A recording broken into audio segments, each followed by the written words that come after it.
बारामतीची निवडणूक ही भावनाशील आणि वैशिष्ट्यपूर्ण आहे. एक तर अजितदादांच्या पत्नी सुनेत्राताई पवार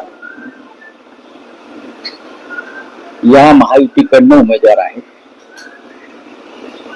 निवडणूक बिनविरोध व्हावी यासाठी सगळ्यांनी प्रयत्न केले, पण दुर्दैवाने निवडणूक बिनविरोध झाली नाही. जरी प्रमुख पक्ष निवडणुकीत नसले, म्हणजे राष्ट्रवादी काँग्रेस, शरद पवार किंवा काँग्रेस पक्ष, आम्ही, तरी काही लोकांचे अर्ज त्या निवडणुकीत कायम असल्यामुळे ही निवडणूक होते. स्वतः आमच्या सगळ्यांच्या वतीनं महाविकास आघाडीच्या नेत्या म्हणून सुप्रियाताई पवार शेवटच्या सांगता सभेला उपस्थित होत्या.